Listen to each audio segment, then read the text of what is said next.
Olá e sejam bem-vindos ao novo podcast da Unicef Portugal Segurança na Rede. O meu nome é Francisca Magano. Ao longo desta série de conversas vamos perceber como as famílias e a rede à volta das crianças e dos adolescentes é o que os faz estar mais seguros online e também na vida real. O meu convidado de hoje é Celso Costa, psicólogo e fundador do Next Level Hub. Tens falado muito sobre a necessidade da educação, principalmente de acompanhar as transformações no mundo, de fomentar a resiliência, a capacidade de adaptação, a inteligência emocional, em particular, a criatividade e a resolução de problemas. E, de facto, tudo isso são fatores essenciais e até protetores para as crianças e os adolescentes lidarem com os desafios da internet e na vida. Mas como é que isso se explica? Olha, antes de mais, obrigado pelo convite, é um prazer estar aqui contigo. É verdade, as competências são importantes, não é? Porque conjugam conhecimento com a ação. Não é? Eu acho que se calhar um esquema que pode ser visual, mas que eu acho que é interessante, não é? E falaste de inteligência emocional. Eu acho que quando nós falamos de competências que têm como objetivo preparar crianças e jovens para os diferentes desafios que podem encontrar, não é? Pode ser do ponto de vista académico, do ponto de vista futuramente profissional, mas também deste ponto de vista, não é? De desafios muito concretos que podem ser lesivos ao seu bem-estar. A inteligência emocional é uma espécie de roldana central, não é? E se nós virmos um daqueles relógios antigos, temos sempre uma roldana central onde se encaixam outras roldanas. E muitas vezes a inteligência emocional é esta peça central que vai influenciar a ação de muitas outras competências, não é? E o que é isto de inteligência emocional? Não é? No fundo, é nós conseguirmos pensar sobre as nossas emoções. Nós produzimos estados emocionais o tempo inteiro, não é? Podemos ter noção deles, podemos não ter, mas as emoções influenciam o que pensamos e o que pensamos influencia a forma como agimos. E, portanto, as crianças e adolescentes terem a oportunidade de desenvolver inteligência emocional dá-lhes uma capacidade de compreender, de ler, de analisar o mundo e, por outro lado, de agir sobre ele. Não fazendo isto uma coisa super maçadora, mas eu acho que quando falamos de temas, por exemplo, como o cyberbullying, acho que é interessante olharmos para a inteligência emocional sobre dois pontos de vista. Não é? A inteligência emocional tem, do ponto de vista individual, duas coisas que são importantes. Uma é o autoconhecimento. E o autoconhecimento é muito importante, porque dá-nos aquela noção de, primeiro, de quem é que eu sou, de qual é o meu código de conduta, dos meus valores, daquilo que é certo ou errado. Portanto, é uma espécie de bússola que eu posso usar para navegar diferentes situações. E, por outro lado, a autorregulação. Como é que eu faço a gestão daquilo que eu vou sentindo. Mas depois há o outro lado, que é o lado social da inteligência emocional. Como é que eu consigo ler o comportamento dos outros e como é que eu consigo agir ou intervir sobre isso. Quando falamos de bullying, este acaba por ser um papel muito importante, porque a inteligência emocional é o que nos dá empatia, discernimento, sensibilidade, para nós conseguirmos agir. E quando falamos de agir, eu acho que também é importante não focarmos só em vítima e agressor, que é algo que surge muito em bullying, e falarmos também dos bystanders, ou seja, de todos nós. Que estão a assistir. Exatamente, não é? Que estamos a observar, muitas vezes passivamente. E quando falamos de o que podemos fazer em relação a isso, não é? Como é que as competências podem ter aqui um papel ativo, muitas vezes, num contexto escolar, o que falha é olharmos justamente para esta questão, não é? Como é que os bystanders se podem envolver. Não é? Não adianta eu ter uma inteligência emocional muito bem desenvolvida, não é? Se depois eu não tenho cenários concretos que me ajudem a identificar situações de bullying. Não é? E, portanto... E aí, se calhar, não está completamente desenvolvida, não é? Porque nos momentos em que eu posso defender o meu colega ou eu próprio me defender, depois, na verdade, não consigo, não é? Mas, de facto, como é que podemos desenvolver estas competências entre os adolescentes? Porque, de facto, o cyberbullying tem aumentado, o bullying tem aumentado, mas o cyberbullying, em particular, tem aumentado entre os jovens. Como é que podemos desenvolver essas competências nos jovens para estarem mais protegidos, mas para terem relações mais positivas uns com os outros? Sim.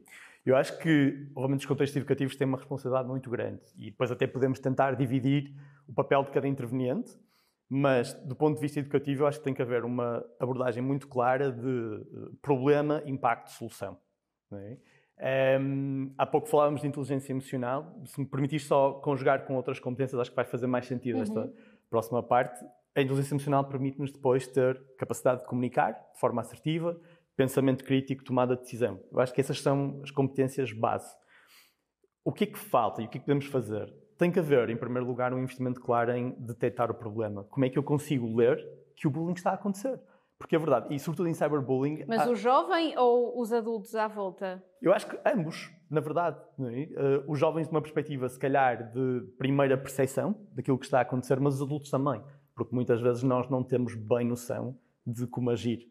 Não é? E eu acho que pela primeira vez, talvez, hoje em dia, está a acontecer algo em termos geracionais que é diferente. Ou seja, a maior parte de nós crescemos com a clara ideia de que os adultos sabiam mais e que os adultos dominavam melhor o mundo do que nós, os mais novos.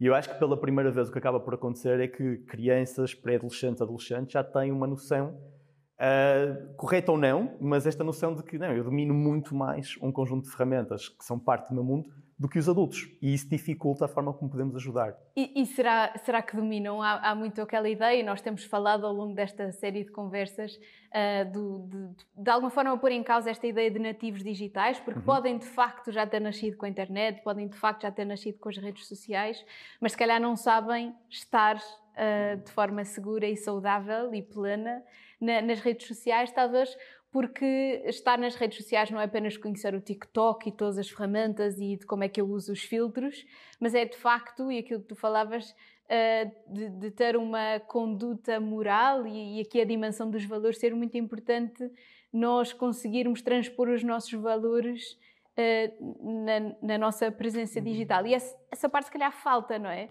Portanto, se calhar os jovens não sabem tudo sobre redes sociais e os adultos se calhar sabem muito mais do que aquilo que acham que sabem. Interessante.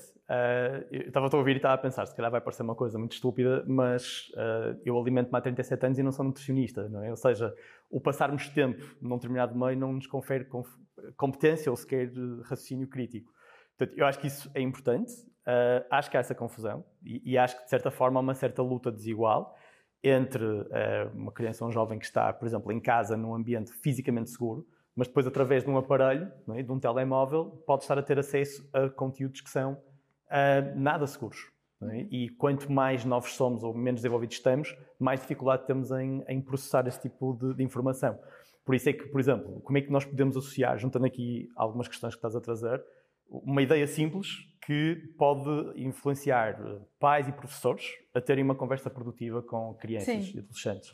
Um exemplo, por exemplo, do semáforo, não é? Criar um código, não é? Em que, independentemente daquilo que eu estou a ver, eu não tenho que avaliar necessariamente o conteúdo, eu só tenho que avaliar como é que o conteúdo me faz sentir. Certo. Porque essa é uma bússola muito mais intuitiva. E ter esta noção clara de que conteúdo verde é conteúdo que me faz sentir bem. Não é? Há um tópico que eu acho que era interessante discutir, que é a quantidade e qualidade daquilo que nós estamos a fazer online. Não é? Mas conteúdo verde é pedagógico, é algo que me faz bem e, portanto, eu estou a retirar algo que é importante para mim, que reforça a minha saúde mental, o meu bem-estar, a minha aprendizagem. Conteúdo amarelo pode ser algo que me diverte, mas que eu tenho que ter alguma atenção, alguns sistemas de alerta, porque pode ser eventualmente aditivo, ou se ficar muito tempo nesta atividade, pode ser um jogo, pode ser algo do género, tenho que estar vigilante. Mas a discussão sobre o que é o vermelho, não é? Eu vejo um conteúdo que eu não consigo compreender, não me faz sentir bem, faz-me ficar confuso, e que mecanismos é que eu posso acionar, com que adulto ou pessoas de referência que eu posso discutir isto? Não é? Eu acho que esta é uma ideia simples e relativamente fácil de implementar. E que os pais e professores devem poder falar sobre essas ferramentas, não é? Porque o que nós sabemos é que as crianças tendem a procurar mais ajuda nos seus pares, que nem sempre são as pessoas que, enfim, podem ouvir, não necessariamente procurar a ajuda que é importante em determinadas situações, e apenas 1/3 procura ajuda nos seus pais. E, portanto, essa ligação precisa de ser criada para, principalmente, situações de crimes, de violência real, as crianças possam ter a devida ajuda, não é? E principalmente, há uma questão que falavas do conteúdo negativo que têm acesso. De facto, o que nós estamos a ver é as redes sociais. Quanto mais conteúdo negativo eu vejo, mais conteúdo negativo a rede em que eu estou me vai dar. Sim. É algo difícil de mudar, mas que tem grande impacto, não é?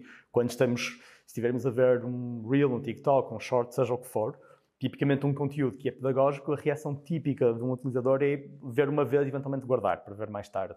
Mas conteúdos tipicamente negativos ou de intensidade emocional ou chocantes, a maior parte dos utilizadores vão ver 3, 4, 5 vezes antes de avançarem ou fazerem algo com isso. Não tem que haver uma má intenção, mas muitas vezes os conteúdos chocam, têm um impacto. É quase como se precisássemos de o digerir. Então é difícil simplesmente avançar, independentemente do nosso caráter ou desenvolvimento moral. E, portanto, obviamente que isso dá informação ao algoritmo. E, portanto, com a quantidade de tempo que eu estou online, ou estou numa rede social, obviamente o algoritmo começa-me cada vez mais a sugerir esse tipo de conteúdo. Eu não sei se posso falar de quantidade e qualidade aqui, claro. Mas eu acho que é mesmo um tópico muito importante. Porque, por exemplo, em conversa com professores e com pais, muitas vezes eu ouço o critério de quantidade. Eles passam demasiado tempo no telemóvel. E quase nunca se fala de qualidade. Claro, sim. Se aquilo que eu estiver a ver é interessante, a quantidade não é tão relevante. Mas se aquilo que eu estou a ver, em termos de qualidade, é muito questionável, então a quantidade vai multiplicar esse efeito negativo. Não é? E eu acho que um exercício engraçado, que só requer matemática de segundo ano, é percebermos que, neste momento, um pré-adolescente ou adolescente passa cerca de 7 horas por dia no telemóvel. Não é? 4 horas em redes sociais. E 0 a diabolizar isto. Não é? Mas vamos pensar em 4 horas por dia em conteúdo que eventualmente não é o mais pedagógico. Não é? 4 horas por dia são 28 horas por semana. São 112 horas por mês, são 1344 horas num ano. Isto, no fundo, eu fiz as contas antes, de vir aqui, obviamente, são 56 dias num ano, são quase 2 meses, num ano que tem 12 meses, a processar nas conteúdo. redes sociais. Okay? Isto é muito sério. O que nos leva à qualidade. Um dos meus exercícios favoritos com pré-adolescentes e adolescentes é conversar sobre o que é que lhes interessa numa rede social. E a determinada altura perguntar-lhes quão real é aquilo que eu estou a ver. E é mesmo interessante porque a resposta mais típica e consensual é que cerca de 70% do que eles estão a ver é de certa forma artificial ou não é real. E sabem identificar que é artificial? Eles sabem descrever que é artificial, mas têm dificuldade em serem específicos sobre exatamente o que é que não é real, o que é artificial. Não é? Portanto, repara, nós temos uma quantidade absurda de horas, não é? Num sistema que tipicamente tem um impacto muito de nos adormecer, de nos colocar em piloto automático, portanto temos menos sentido crítico e que nos torna muito mais permeáveis para o conteúdo que estamos a aceder, que tem impacto sem nós conseguirmos propriamente digeri-lo ou analisá-lo. E, portanto, quantidade e qualidade têm que ser igualmente discutidos. Claro, sim, de facto, podem estar 1 hora a utilizar a internet de uma forma muito saudável e até pedagógica, e há alguns estudos que mostram que 1 hora por dia para objetivos académicos até pode aumentar os resultados no PISA, mas será muito diferente eu estar 1 hora ou menos, ou meia hora a ver conteúdos negativos no TikTok. Completamente. Portanto, de facto, o tempo e a qualidade, ou a quantidade e a qualidade são, de facto, uma métrica importante. E o timing, desculpa, Francisco, e o timing também faz alguma diferença. Há estudos interessantes em que, por exemplo, do ponto de vista académico, vão comparar alunos, mesma capacidade intelectual, mesmo tipo de notas, em que, quando chegam da escola, as primeiras 2 horas são utilizadas em redes sociais ou a jogar e as outras 2 horas a estudar. E num outro grupo fazem exatamente ao contrário. Estudam primeiro, jogam, estão nas redes sociais a seguir. Os resultados são muito diferentes. Não é? Porque quando eu jogo ou estou numa rede social, inicialmente, é uma quantidade de estímulo e movimento que depois de estudar é uma seca. E é preciso pôr muita energia para conseguir estudar. Não é? Enquanto quando fazem da outra forma, há muito mais energia disponível depois para a recompensa. Dizias, as redes sociais tiram ou não exigem de mim capacidade crítica nem esse pensamento, mas na verdade é isso que nós precisamos promover nos adolescentes. Então, quando e como é que devemos promover essas competências que na verdade as redes sociais não promovem? Não é no digital necessariamente, ou pelo menos nas redes sociais, que nós vamos promover esse pensamento crítico e essa inteligência emocional, mas ela é necessária para depois eu, de alguma forma, poder ser crítica em relação àquilo que me chega através do meu telemóvel, não é? Completamente. Correndo o risco de ser... Eu não acho que o que eu vou dizer seja utópico, mas parece quando vemos a realidade e quando eu converso com determinados decisores na área da educação. Por que não o ano letivo começar com a primeira semana totalmente dedicada a este tipo de temas? No mundo ideal, eu acho que até podia haver em cada período uma espécie de checkpoint, não é? Mas mesmo que não conseguíssemos isto, porquê que a primeira semana não é toda ela dedicada não só a discutir temas de redes sociais ou temas de bullying, mas de ferramentas de estudo, coesão da turma? Era um investimento que era muito interessante. nesse tipo de oportunidades, e o que eu sinto muitas vezes é que este tipo de trabalho é quase o parente pobre na educação, ou seja, há um foco excessivo em notas e na preparação para eventualmente os testes ou exames, e no fundo estas sessões acontecem sempre naquela hora muito opcional, naquela hora em que os miúdos estão mais cansados, não é? Nunca tem o palco, nunca tem o papel principal, e nós sabemos que quando os miúdos passam por este tipo de situações, o rendimento académico fica completamente comprometido. Portanto, o que é que seria ideal? Ter uma semana, e digo uma semana porque não é só a oportunidade de refletirem, é preciso tempo. É preciso dar intensidade e duração para que eles de facto consigam refletir de um dia para o outro. Ao fazermos isto, conseguirmos ter aquela perspectiva de vamos discutir os problemas e eles precisam de cenários reais, das múltiplas formas como o bullying ou a violência ou a questão pode surgir, seja de forma muito óbvia, de forma muito subtil. Precisam de toda uma componente de discutir o impacto. Não é? Por norma, não querendo generalizar, alguém que tem um papel de agressor tem uma grande falta de empatia, uma falta de sensibilidade, níveis de inteligência emocional baixos. E, portanto, ainda é mais fácil ser um agressor porque eu não tenho nenhum tipo de conexão com esta vítima ou com esta pessoa. E, portanto, uma segunda componente é discutir o impacto, perceber como é que isto interfere na vida de uma criança, de um jovem, das famílias, por aí fora. E, finalmente, a parte da solução, que é uma coisa que falha imenso. Nós vemos nas campanhas de bullying é sempre muito o alertar para os perigos. Nós só criamos o receio ou sensibilizamos para o perigo e nunca há o outro lado. O que é que eu faço em relação a isso? E, portanto, eles têm que ter formas diferentes de como é que eu posso intervir diretamente, como é que eu posso intervir indiretamente, como é que eu chamo um adulto, como é que eu comunico o que está a acontecer. Porque muitas vezes as pessoas, os bystanders, não intervêm por cobardia necessariamente, mas porque não sabem como agir. E depois estão perdidos ali numa multidão, naquela questão da difusão da responsabilidade, em que estão aqui tantas pessoas, porque é que haveria de ser eu a agir? Alguém há de fazer alguma coisa, sim. E de facto devíamos olhar para os três, para a vítima, para o agressor e para os espectadores. E muitas vezes o agressor é quase posto de parte quando chegamos à solução e à intervenção, não é? Porque a vítima, e claramente precisa de uma resposta e de uma intervenção especializada e adequada ao que poderá ter passado. Claro, precisamos de olhar para os espectadores que de alguma forma não agiram por desconhecimento ou por dificuldade. Mas o agressor, enfim, há alguns estudos que mostram que devíamos olhar para o agressor como vítima também por tudo aquilo que tu dizias, porque é também ali um jovem que está a manifestar um conjunto de sinais, e quando falamos do cyberbullying, de sinais até de violência que pode ser ela presencial, não é? Nós não conseguimos na vida de um jovem separar o que é o online e o offline, não é? E no caso de quem é agressor, também essa pessoa manifesta muito da sua história. Completamente. E de falta, eventualmente, de alguns fatores protetores no seu desenvolvimento. Eu acho isso mesmo importante e mesmo interessante. E nunca tinha pensado exatamente desta forma, mas ao ouvir-te, eu acho que nós podemos humanizar o contexto de vida de um agressor sem desculpabilizar. Claro. E é verdade, muitas vezes quem está numa... E criminalizar, nos casos em que estamos a falar de crime, claro. Compreender não é aceitar, não é? E acho que isto é importante.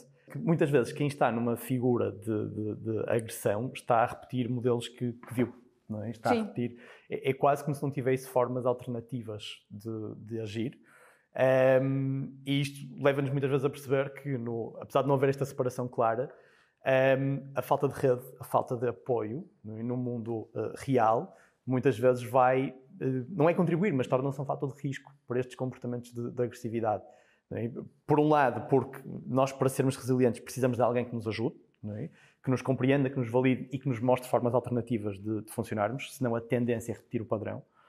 E depois, como não temos este apoio, quando transitamos para o mundo online, uma das coisas que está a acontecer muito, e se calhar vou dar um exemplo um bocadinho mais específico, ainda que seja uma generalização. Vamos imaginar o caso de um miúdo que tem 14 anos de idade, que está a ver conteúdo e, sem citar nomes, mas que vê a figura de um homem que fisicamente é atlético, que aparentemente tem muita confiança com as mulheres e tem muita confiança em tudo e está cheio de certezas. E tem muitos seguidores, eventualmente. E tem montes de seguidores e é um tema de conversa atual. E, portanto, há uma primeira percepção de admiração, não é? De eu gostava de imitar estes traços. sem tornar isto mal a psicologia nem uma seca, mas nós temos muita necessidade de coerência. É muito difícil para nós, adultos, e muito mais para crianças, aceitar que alguém pode ter aspectos mesmo bons e aspectos mesmo maus. Eu preciso tomar uma decisão sobre esta pessoa, porque gasta muita energia, a incerteza gasta muita energia.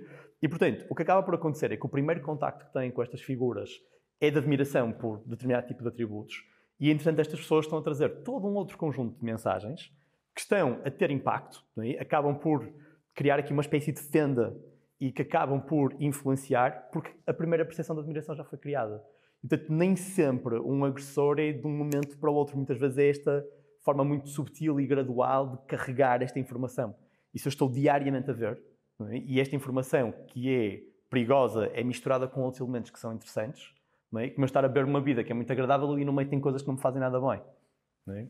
E é importante ter cuidado com isso. E quem é que pode desempenhar o papel de alerta para quando, de facto, conteúdo desagradável, inadequado, ilícito aparece no meio de quem nós mais admiramos, mas por essas razões que explicavas, não temos esse discernimento e essa capacidade para identificar. Boa questão. E separar as peças.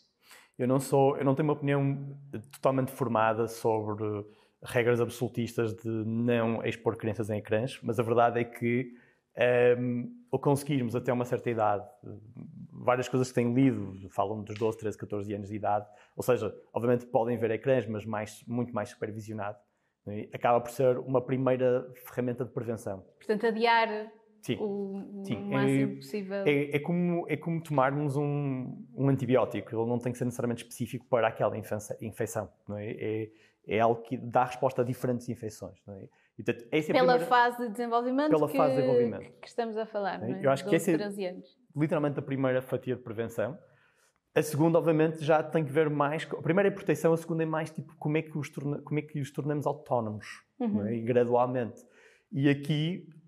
Obviamente, a qualidade da relação de educadores, de pais, de cuidadores é mesmo importante. Não é? Muitas vezes os pais procuram-nos muito de como é que eu tenho esta conversa? Não é?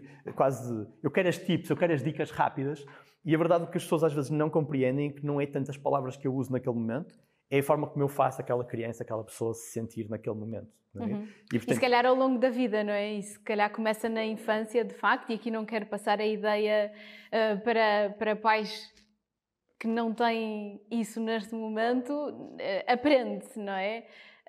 Mas, de facto, esse ambiente protetor, acolhedor e a capacidade de ter uma comunicação aberta e disponível começa desde que a criança nasce, desde o bebê, não é? Completamente. Não é? Que depois estas várias conversas difíceis podem ir acontecendo. Sim. E às vezes de forma implícita e indireta. Sim, quer dizer, aquela questão de disponibilidade incondicional. Não é? Ou seja, não é este adulto concordar com o que eu estou a dizer, mas eu posso contar algo até muito grave, até que me assusta muito, ou muito perigoso, ou muito errado. Este adulto vai-me ajudar, vai estar do meu lado, ainda que me possa punir ou aplicar consequências. Isso é muito, muito importante. É muito fenómeno da segurança psicológica, não é? Eu sinto-me seguro para poder comunicar mensagens que são sensíveis ou que são difíceis. Não é? Portanto, eu acho que um exercício que pode ser interessante é quase pensarmos numa escala, enquanto pais, enquanto adultos, de referência, enquanto cuidadores, em que num patamar da escala está que contributos é que eu estou a dar para a inteligência emocional, a autoestima, a autoconfiança, o autoconceito dos meus filhos ou das crianças com quem eu interajo, e do outro lado, que contributos é que eu estou a dar que afasta. Não é? E tentar perceber a cada interação, sem querer exagerar, mas a cada interação, ou das minhas interações típicas, em que direção é que eu estou a mover a agulha. Não é?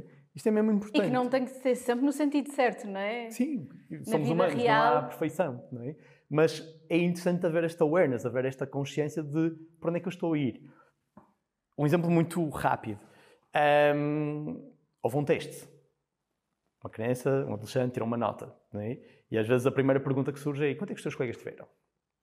Não é? Isto não é propriamente... Claro, é uma pergunta que é válida, mas que muitas vezes o que está até para perceber se no contexto do grupo a criança ou o adolescente teve boa nota ou não, sim, não é? Justo. Essa necessidade de comparar. Sim, total. Mas se é a primeira pergunta que eu faço ou se é a última, faz muita diferença. Claro. Porque o que isso acaba por criar é que o que é importante para o meu pai, para a minha mãe, é como é que eu me comparo com os outros. Não é? A autoestima tem muito a ver com a minha noção de valor. Não é? Quanto é que eu sou merecedor da atenção dos outros, quanto é que eu tenho valor próprio, independentemente de cometer um erro, independentemente de algo estar errado. Independentemente dos outros. Exatamente. É quase como uma espécie de sistema imunitário contra várias coisas que podem acontecer. Eu não estou a dizer que é a solução milagrosa para tudo, mas há claramente uma diferença, mesmo a nível de reação típica de alguém que está numa situação de agressão ou que é vítima de agressão. E obviamente que é sempre difícil, mas tipicamente com melhor autoestima, nós não colocamos tão em causa o que está a ser dito. Não é? Se estão a gozar ou a questionar a minha capacidade de inteligência por aí fora, com uma elevada autoestima eu rejeito essa hipótese. Eu percebo que as pessoas têm uma má intenção e rejeito totalmente. Não é? Isso protege-me. Mas quando a autoestima não está bem desenvolvida, há muitas brechas. E, portanto, eu começo a ser permeável às críticas que me estão a fazer. E aí o dano é ainda maior. Há pouco falavas da resiliência, que se tem falado muito, muito dela. O que é essa competência? Ela é individual? Ela é coletiva? Como é que ela se constrói? Ok.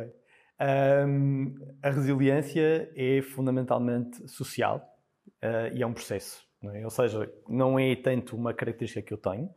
Às vezes as pessoas confundem. Há uma característica que ajuda muito a sermos resilientes, que é a robustez emocional. Não é? A minha capacidade de acolher uma emoção e saber o que fazer com ela. Mas ser resiliente é mesmo um processo. Eu posso atualmente ser resiliente e dentro de um mês ter muita dificuldade em ser resiliente, porque outras coisas acontecem. Ser resiliente também não é simplesmente resistir a tudo. Quando falamos de resiliência, do ponto de vista de saúde mental, estamos a falar de eu consigo enfrentar situações que são difíceis, que interferem com o meu bem-estar, mas eu consigo manter a minha forma de ser, a minha forma de estar. Eu posso ficar mais triste, eu posso ficar mais mexido, mas eu comunico com alguém. E, portanto, a resiliência é a capacidade, em inglês é a expressão de bounce back. Não é? Quando as coisas estão bem, eu não estou necessariamente a ser resiliente. É quando há risco, quando algo não está bem, é que eu estou a ativar estes mecanismos. Não é? E, portanto, a maior parte de nós, há estudos sugerindo que precisamos de 1 a 4 adultos de referência que nos possam compreender, aceitar e apoiar para conseguirmos fazer esse processo de resiliência. E faz-me sempre pensar, e enquanto Unicef nós também trabalhamos muito com muitas crianças e muitos adolescentes que de facto não têm essa figura, ou porque vivem em contextos de grande vulnerabilidade, sem um adulto de referência, pai ou mãe, ou por diversas razões esse adulto não está sempre presente. Como é que podemos promover essas capacidades nestes jovens e também este olhar positivo? Há uma pessoa, enfim, de referência para mim dentro da Unicef, o Benjamin Parks, fala muito sobre o trauma e como nós podemos de facto evitar o trauma na infância, e ele tinha um olhar muito positivo. Ele próprio cresceu numa casa de acolhimento e sempre com uma perspectiva muito positiva. Ele conta sempre a história de todos os dias eu ia à caixa de correio ver se tinha uma carta dos meus pais e nunca tive. E isto é uma história muito triste, mas ele diz, não, era positivo, porque eu acreditava sempre que um dia ia ser possível. E hoje, enfim, tem transformado a vida de milhões de crianças trabalhando na Unicef. De facto, o que é que este Benjamin Parks, mas não ele, o que é que podemos promover nestes jovens para terem este sentido na vida quando não têm a figura de referência? E aqui relacionado com o tema, para depois também no online estarem seguros e poderem, enfim, crescer de forma saudável, desenvolver a sua identidade e também o seu autoconceito na interação com outros. Olha, mega questão. Eu acho que nós temos 2 superpoderes, não é? A memória que nos permite viajar para o passado e a imaginação que nos permite viajar para o futuro. A imaginação tem muito valor, não é? Há um livro muito, muito interessante que se chama Man's Search for Meaning. Em português está traduzido como um psicólogo em busca de um sentido ou algo assim, que é a história de um psicoterapeuta que era judeu, que esteve num campo de concentração e que perdeu grande parte da família. E, no fundo, ele conta como é que ele sobreviveu, como é que ele foi resiliente enfrentando um conjunto de ameaças que é quase impossível imaginar alguém sobreviver. E ele fala muito da importância da imaginação. Independentemente de ser um cenário real ou não, é eu ter algo com que eu posso construir um propósito, eu posso construir uma âncora àquele cenário. Voltando também à tua questão, e quando não há aquele adulto que simplesmente faz parte da minha família, por exemplo, não é? Eu acho que há aqui 2 pontos. Um tem que ver mesmo com quem é que eu posso ser. Não é? Quem é que eu quero ser, quem é que eu posso ser. E isso ajuda-nos a perceber que eu ganho tolerância sobre a minha vida atual quando eu acredito que o futuro pode ser melhor. Não é? Isso é inspirador. Sim. Por outro lado, eu sou um grande defensor da importância de outro tipo de atividades para além da escola. Ter a oportunidade de um miúdo estar inserido em algum tipo de núcleo social, algum tipo de tribo. Nós somos animais tribais. Seja um desporto, que é fantástico, não é? Seja algum tipo de comunidade, porque muitas vezes isto vai nos dar acesso a alguns adultos, seja um treinador, seja alguém que nos vê com regularidade e que pode servir também de inspiração. Pode não ser alguém que está lá comigo, mas é uma inspiração, é um estímulo para me fazer acreditar que eu posso ser diferente. E acho que histórias como aquela que estavas a trazer também é mesmo interessante, porque eu acho que muitas vezes as crianças estão, ou os jovens estão, circunscritos a uma realidade em que ninguém conseguiu sair daquela bolha. Não é? E consegui perceber que, independentemente do meu ponto de partida, pode ser mais difícil, mas independentemente do meu ponto de partida, eu consigo influenciar onde eu posso ir. Sim, e falavas do desporto e aqui com o tema do digital. Aliás, Lisa Damour, uma psicóloga norte-americana que trabalha muito com adolescentes, ela diz: sabemos que os adolescentes que dedicam tempo aos estudos, que convivem presencialmente com os outros, que ajudam em casa ou na comunidade, que se mantêm fisicamente ativos, tendem a ter uma relação mais saudável e equilibrada com os ecrãs. E isto é para todos, independentemente das suas figuras de referência, que claramente são importantes. E agora, para terminar, vamos imaginar um cenário diferente que, de facto, podamos criar um mundo digital ideal. Quais seriam os elementos que nós devíamos assegurar? No mundo digital ideal. Mas do ponto de vista do funcionamento de aplicações e programas? Ou... Daquilo que te parecer. As crianças, bem, os adolescentes. Vamos reconhecer que quanto mais tarde estiverem online, melhor. Portanto, estamos aqui a falar dos adolescentes que entram agora no mundo digital e ele é o ideal. Entram em que mundo? Vou tentar dar uma resposta minimamente organizada. No mundo ideal, do ponto de vista, em primeiro lugar, das entidades ou organizações que criam tudo o que é digital, eu acho que tinha que haver muito maior responsabilização e um foco muito mais preventivo. Não só reagir ou reagir rápido, mas haver muito mais uma noção de que, ok, foi um utilizador que colocou um conteúdo, mas foi a minha plataforma. Portanto, o máximo de ownership possível, não é? Regulamentação e um grande sentido de responsabilidade e de prevenção. Portanto, desse ponto de vista mais institucional. Obviamente que o mundo real também está cheio de perigos. Não é? Nós precisamos é ter competências e ferramentas para navegar esses perigos. E, portanto, no mundo ideal, eu acho que as crianças e adolescentes cresceriam com uma disciplina, por exemplo, que, tal como tem em português, matemática e história, teriam uma disciplina muito centrada no seu crescimento e desenvolvimento, que tivesse a mesma importância que essas disciplinas têm. Não é? E podia trabalhar uma série de questões em diferentes fases, não é? De inteligência emocional, de conhecimento, de resiliência, de comunicação, de pensamento crítico, e que os acompanhasse ao longo da vida, não é? Ao longo do período escolar.